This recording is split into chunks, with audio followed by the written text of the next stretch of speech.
ازيكم يا شباب، عاملين ايه؟ يا رب تكونوا بخير. معاكم احمد من قناه شارع المستعمل. النهارده ده اول فيديو على القناه.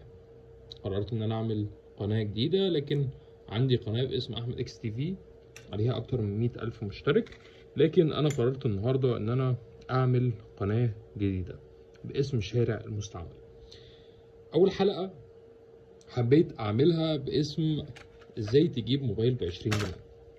والله مش بجيب مشاهدات وخلاص، لكن فعلا النهارده هقول لك ازاي تجيب موبايل ب20 جنيه. يعني ده بلاك بيري لو حطينا فيه بطاريه شغال، ده بلاك بيري تاني، ده موبايل ايتل تاتش. يعني هي الشاشه او السكرينه تقريبا دي سكرينه او باغه يعني، لكن هو شغال، ناقص له بس بطاريه. والجهاز ما اتفتحش، الجهاز ما اتفتحش لسه، المسامير عليها لزقتها. موبايل زي ده سامسونج، كل اللي هو محتاجه شاشة وبطارية، حتى الظهر بتاعه موجود. حاجة زي ده برضو ايتل، ده برضو محتاج بطارية، لان البطارية بتاعته يعني حاجات كده بتيجي، البطاريات بتاعتها بتكون غريبة شوية. يعني ده الموبايل السامسونج، ده الشاشة بتاعته، هو محتاج شاشة وبطارية بس. طيب موبايل زي ده برضو موبايل صيني زي ما شايفين كده، يعني حالته كويسة، محتاج بطارية برضو. طيب موبايل نوكيات، موبايل نوكيا فلاتة برضو محتاج بطارية. سامسونج،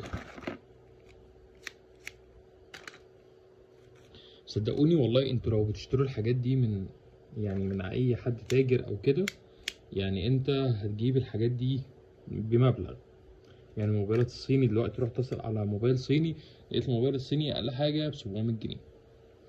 فده كمان ده نوكيا برضو تقريبا، بس تقريبا كان تحالف مع شركة تانية مع نوكيا. الموبايلات دي البوردة دي شغالة برضو، كنت باخد منها حاجة. يعني حتى الموبايلات الانتيكة اللي هي النوكيا دي انت شغالة برضو، انت لو بتجيبها في ناس عرضها على النت بمبالغ. موبايل زي ده برضو ناقص له بطارية ووش، موبايل شغال، ده ناقصه بطارية بس شغال مفيهوش اي مشكلة.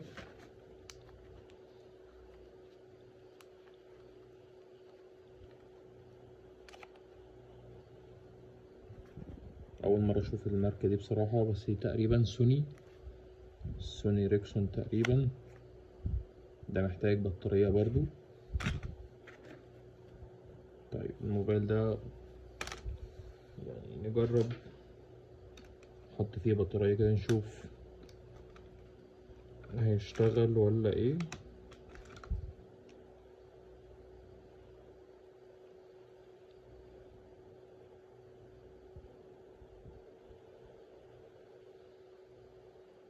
الموبايل اشتغل بدون اي مشكلة. يعني انت مثلا لو عاوز تليفون تحط فيه خطك، يعني تليفونات بأقل من 20 جنيه، كل اللي هي محتاجاها يا اما محتاجة حاجة بسيطة يا اما محتاجة بطاريات.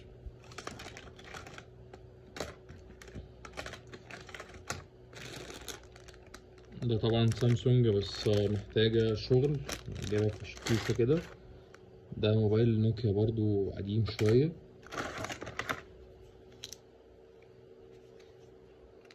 الموبايل ده برضو هجربه قدامكم.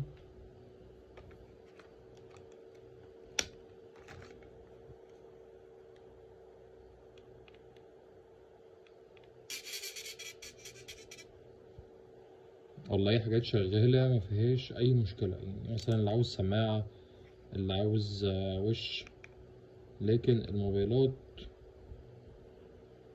شغالة. يعني انت مثلا لو مزنوق رايح الجيش، رايح اي حتة، عاوز مثلا موبايل لولادك صغير كده للدروس او كده، فصدقني ده حل كويس جدا. ده موبايل سامسونج، ده بصراحة مش عارف ايه اللي فيه، بس الشاشة كويسة جدا، الشاشة مفيهاش أي حاجة. الشاشة دي والبطارية بمبلغ لوحدها، يعني حتى البطارية السوكت بتاعها بايظ.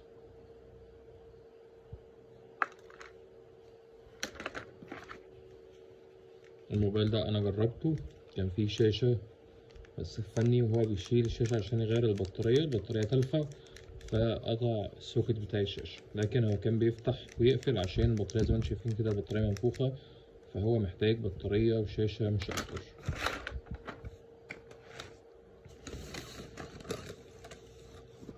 حاجات برضو حاجات قديمة، في حاجات كتير قوي شغالة، انت مثلا انت ونصيبك في الحاجات دي، تلاقي حاجات شغالة، تلاقي حاجات يعني عاوزة حاجة بسيطة وتشتغل. يعني الموبايل ده حرفيا زيرو، يعني هو بس عاوز يتمسح من قدام، بس حرفيا من ورا الجهاز ده زيرو زي ما انتم شايفين كده.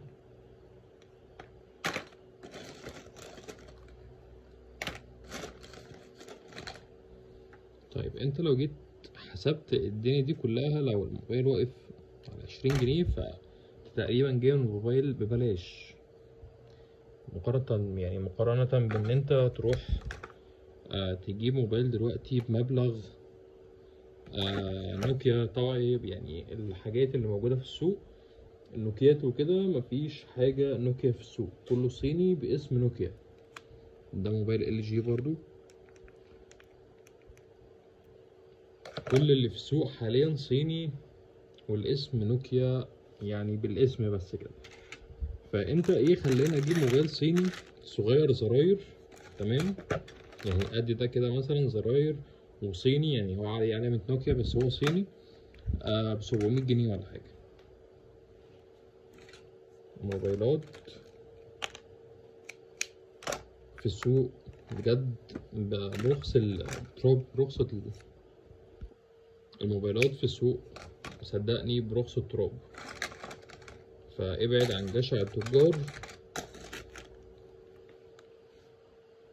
وانزل هات اللي انت محتاجه بنفسك. صدقني هتجيب كل اللي انت محتاجه، مش هيكلف عليك اي حاجة.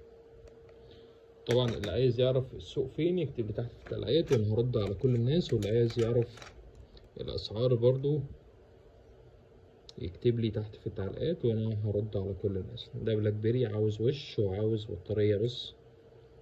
الموبايل ده صدقني بيتباع بمبالغ بره، كان واحد عرضه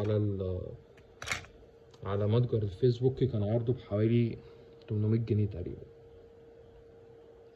فان انت تجيبه ب20-30 جنيه وتصرف عليه كمان 100 جنيه، فصدقني انت الكسبان. بس يعني مش عاوز اطول عليكم، حاجة كده حبيت ان انا افيد بيها الناس في السريع، واللي برضو عاوز يستفسر عن اي حاجة يكتب لي تحت في التعليقات وانا هرد على كل الناس. دي كانت حلقة النهاردة واشوفكم على خير.